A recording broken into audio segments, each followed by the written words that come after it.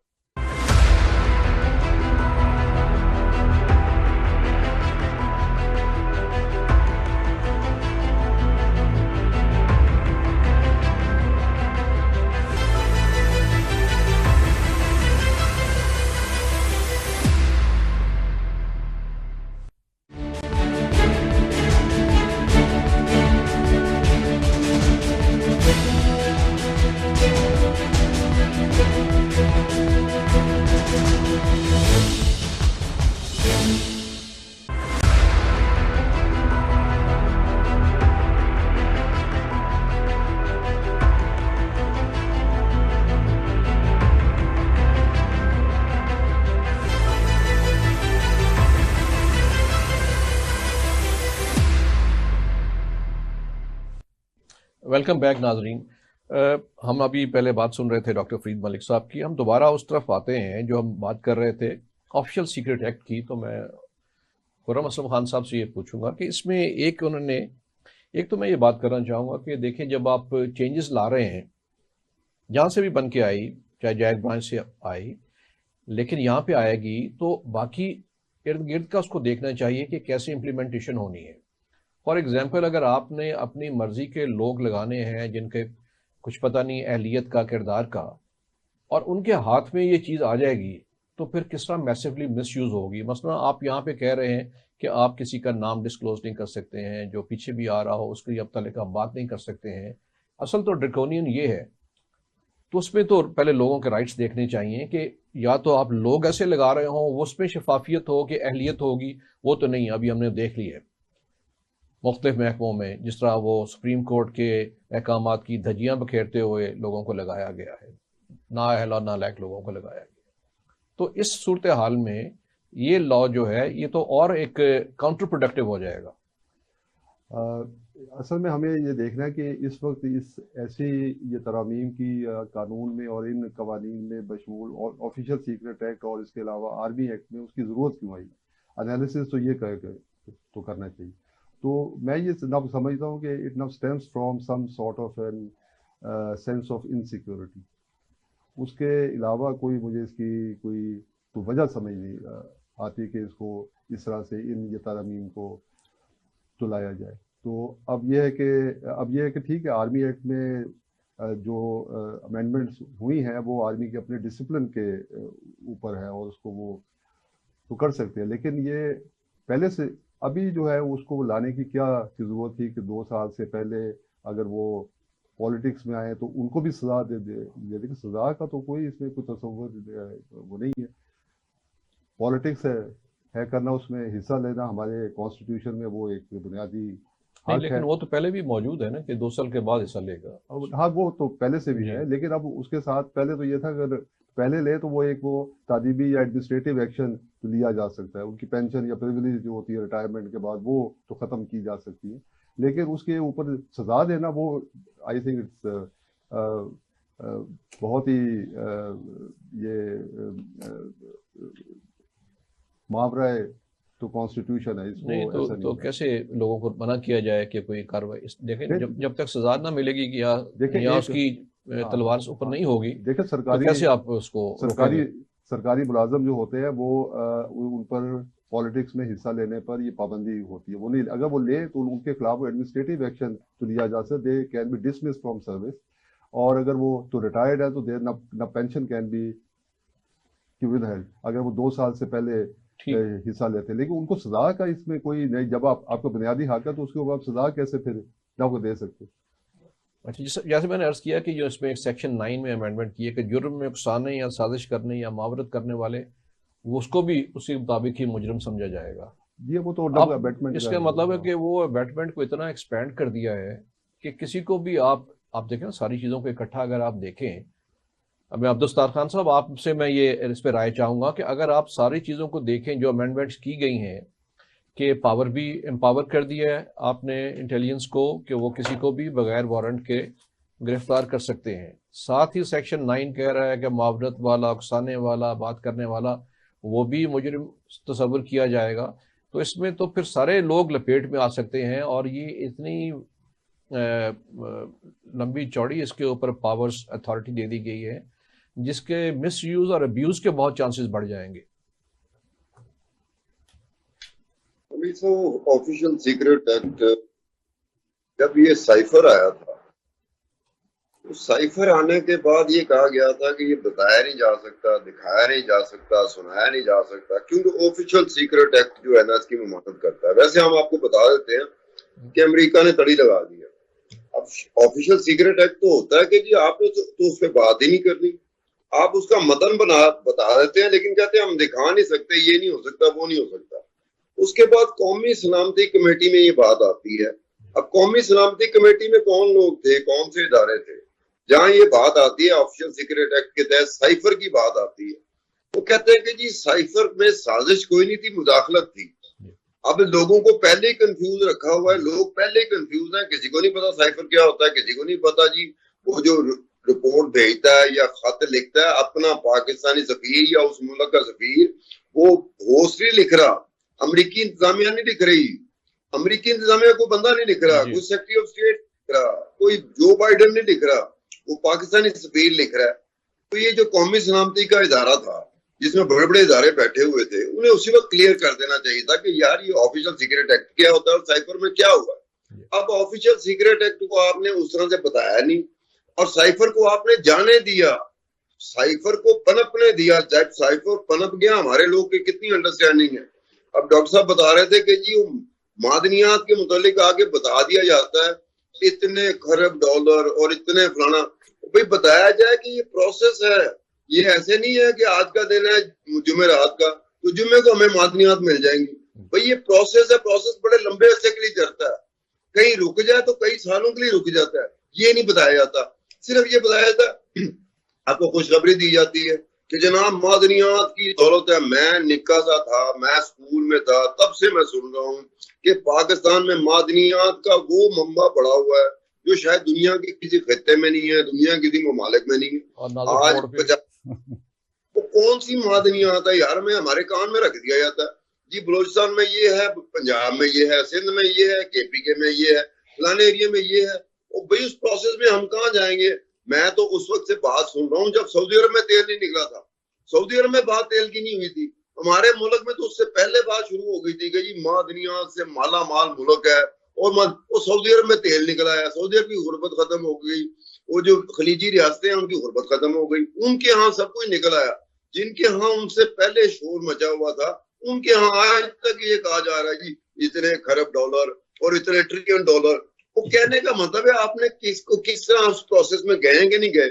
اس ملک میں یہ ہوا ہے, جو سابق وزیر اعظم تھا عمران خان, یہ کراچی کے سمندر کے قریب وہ تیل نکالا جا رہا تھا, ڈرلنگ ہو رہی تھی, اس میں 3 انٹرنیشنل کمپنیاں تھیں.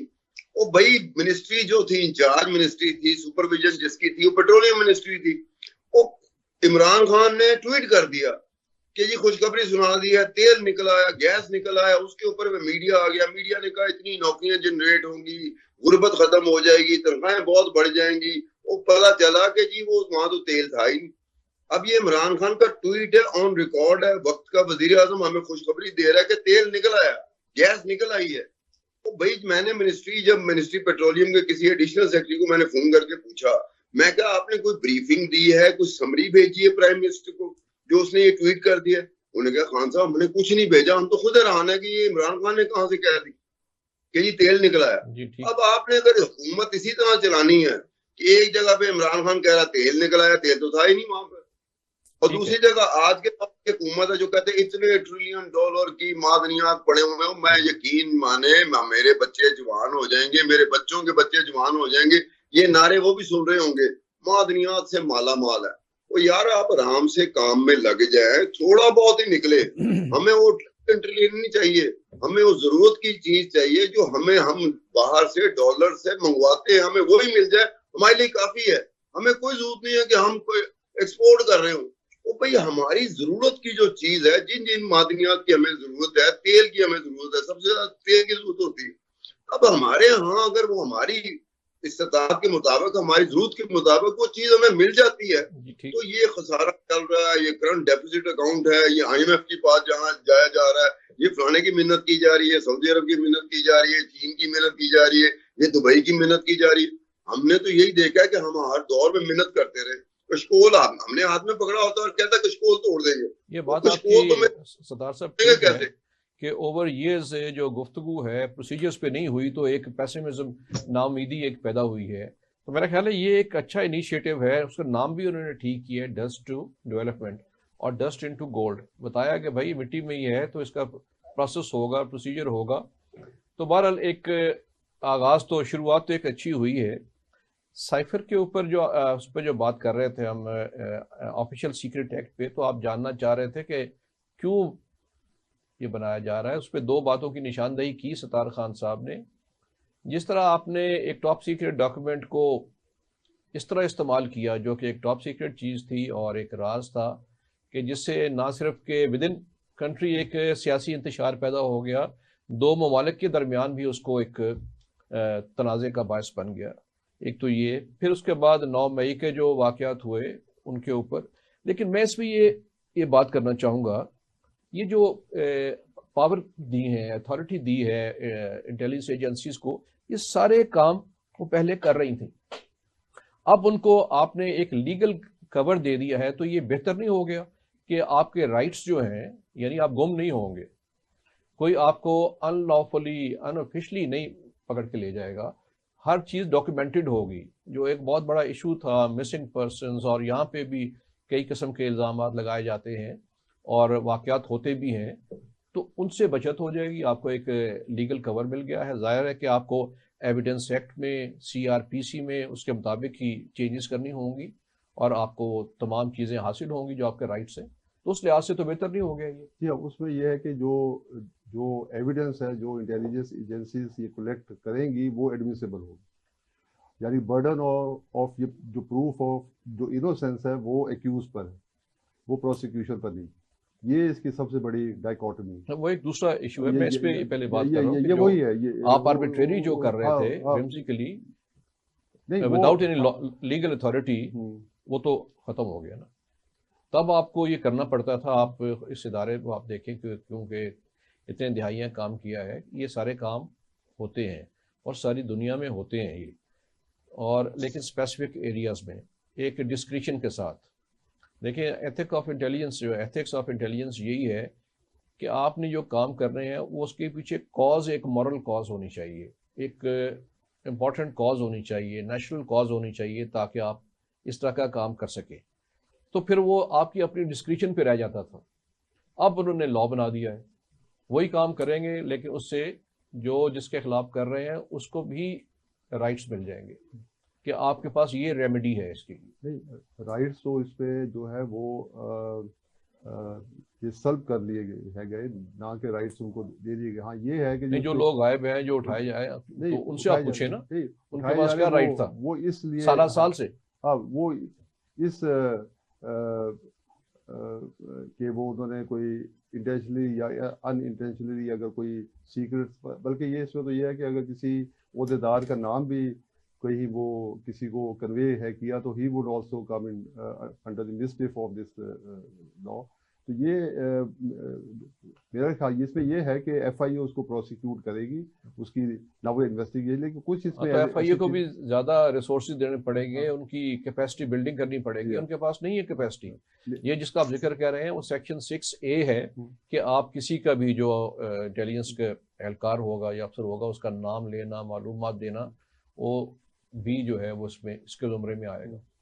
لیکن اب دیکھیں نا، اب آپ کی جیسے پہلے بھی یہاں بات ہوئی کہ اب وہ جو ایک فائن تھن لائن تھی بٹوین ملٹری یا انٹیلیجنس یا جنرل ناگوس سوسائٹی، وہ اب ہو چکی ہے ڈائلیوٹ، یہ ہو چکی ہے. وہ اب اس طرح سے نہیں رہی. اب آپ کے بہت سارے انٹیلیجنس کے آفیسرز ہیں، وہ دوسری سروسز گروپس کے ساتھ پروموشنل ایگزامس ہے کرتے، وہاں جاتے. جب ہم شروع میں جب آپ اور ہم آئے تھے اس یہ پروفیشن میں، تو ہم کسی کو اپنا آئیڈینٹی نہ ڈسکلوز نہیں کرتے تھے. We used to be anonymous, faceless جسے کہتے ہیں. لیکن اب چونکہ آپ دوسرے وہ انٹریکشن اتنا ہی تو بڑھ گیا، ایوری ون نوز کہ ہو از ہو ان ویئر، اور وہ اب آپ بات اس طرح سے. تو اس کا مطلب تو یہ ہے کہ پھر اس کی ضرورت ہے، اس موقع پہ اس طرح کے لا کی ضرورت ہے کہ انٹریکشن اتنا بڑھ گیا ہے، تمام لوگوں کو علم ہوتا ہے. آپ یہ دیکھیے زمانے تو چینج ہو گئے نا. ایون سی آئی اے کے ہیڈ کوارٹر کے باہر سی آئی کا بورڈ لگا ہوا ہے، لیکن آپ ان کے افسران کے نام اس طرح نہیں لے سکتے ان پہ الزام لگا کے. بہرحال یہ ڈیبیٹ جاری رہے گی. اس سے میں بڑھ کے بات کرنا چاہتا ہوں جو دو بڑے سانحات ہوئے ہیں باجوڑ میں اور یوب میں.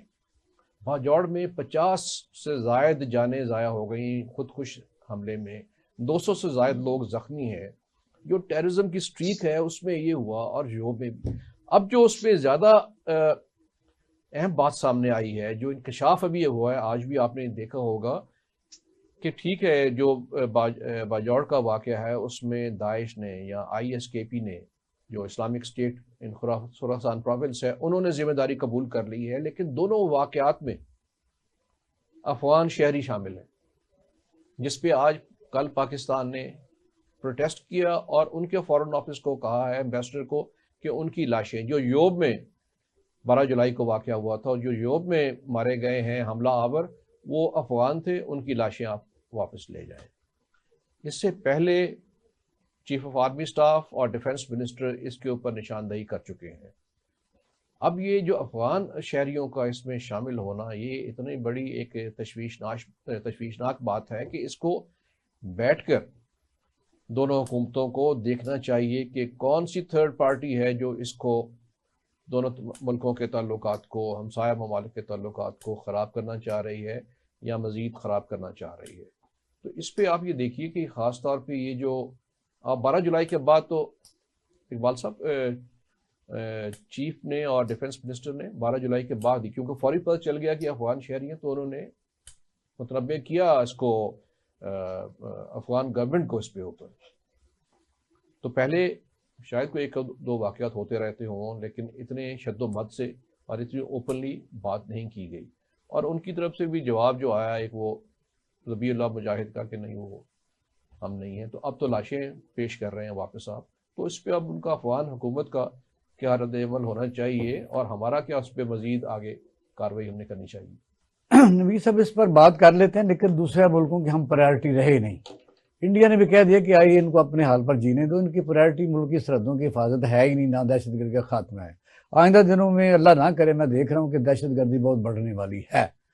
وہ اس لیے کہ ہم لگے کہاں ہوئے ہیں، ہماری پرائرٹی کیا ہے. ابھی آپ بحث کر رہے تھے اپنا جو ایکٹ ہے آرمی ایکٹ یا جو بھی ہے اس میں آپ بات کر رہے تھے کہ بھی یہ تو 9 مئی کے بعد ایسے واقعات پنجاب میں آپ کو ملیں گے کہ انہوں نے اپنے مخالف کو ویسے ہی ڈرا کے پولیس کے ذریعے کہ ہم آپ کو 9 مئی میں ڈال دیں گے، اس کے پٹھوں پر، اس کی فلور ملوں پر، اس کی زمینوں پر قبضے کیے لوگوں نے. یہ نچلی سطح تک جو لوگ مینج کرتے ہیں اس کی میں بات کر رہا ہوں. اب یہ ہے کہ آپ کی سیریز ہے باقاعدہ، بلوچستان، KPK، وزیرستان میں آپ مثلا اسٹیک ہولڈر وہ موجود ہیں، وہاں سے آپ تانبار الزامات لگ رہے ہیں کہ $6,000 بلین کا وہ ڈسٹ وہ اٹھا کے کو لے گیا ہے. کون لے گیا یہ پتہ کروا لیں، ان کو آپ قومی ادارے میں نہیں لا رہے. اور ہم یہ حکومتیں بدلنے میں، نئے قوانین بنانے میں، 54 امینڈمنٹ کرنے میں، تو ہمیں تباہی سے کون بچا سکتا ہے؟ مجھے بتائیے افغانستان جو ہے اس کے تو 4000 کلومیٹر ٹرین ٹریک بچھا کے دیا. تو ہمارے پاس جو چائنا کا ڈپٹی پرائم منسٹر آیا ہے وہ پروٹوکول میں جو 5ویں نمبر پر ہے. تو یہاں اس کی جو جس طریقے سے ہم نے وہ کیا تو بات بھی کوئی نہیں، نہ کو ہم نے کوئی معاہدہ کیا ہے، صرف MOUs ہیں، یاد آنے کرائی. اب 10 سال تقریب منائی ہے، ہم ناچے ہم. اب دیکھیں افغانستان ایک فیورٹ کنٹری ہے انویسٹمنٹ کے لیے، اور آپ کا انڈیا فیورٹ کنٹری ہے انویسٹمنٹ کے لیے، چائنا کا بھی. ہم صرف چمٹے ہوئے ہیں کہ جب وزیر اعظم کھڑا ہو کے کہتا ہے پرائرٹی کی، میں دہشت گردی بات کر رہا ہوں. میری کل بات ہو رہی تھی گوادر میں، وزیر اعظم نے غلط کہا کہ پانی بجلی وہاں موجود ہے. وہاں کے ذات الرحمان کہتے ہیں یہاں کچھ بھی نہیں ہے. جب تک لوگوں کو انصاف آپ نہیں دیں گے، لوگوں کی آپ حفاظت نہیں کریں گے، آئین کے تحت ہیومن رائٹس کا خیال نہیں رکھیں گے، سب کو برابر سلوک نہیں کریں گے، یہ تماشا بند ہونے والا نہیں. اہم جو موضوع ہے اس پہ میں بات کر کے پھر ختم کروں گا. یہ کہ ایک جو 14 سالہ بچی ہے رضوانہ، اس کے اوپر ایک سول جج صاحب کی بیگم پہ الزام لگایا گیا کہ انہوں نے اس کو مار کے زخمی کیا اور ہاسپٹل میں داخل ہے، لیکن ان کا بھی جوابی آیا ہے کہ جناب انہوں نے نہیں کیا. بہرحال اس پہ ایک سیاسی اس کا اور یہ پبلک ڈیبیٹ بن گئی ہے. تو ایک تو اس پہ دیکھنا چاہیے کہ بچوں کے ساتھ جو ابیوز ہو رہا ہے یا مس یوز ہو رہا ہے، اگر اس میں نہیں بھی مارا لیکن گھر میں 13 سال کی بچی کام کر رہی ہے، 10 سال کی بچی کام کر رہی ہے، ان کے رائٹس کے لیے گورنمنٹ کو کچھ کرنا چاہیے. ہر دفعہ یہ ہوتا ہے کوئی واقعہ ہوتا ہے اور اس کے بعد آپ ایکشن کرنا شروع کر دیتے ہیں. زینب قصور میں واقعہ ہوا تھا، ایک بچی جو 6 سالہ تھی جس کا ریپ اور مرڈر ہوا.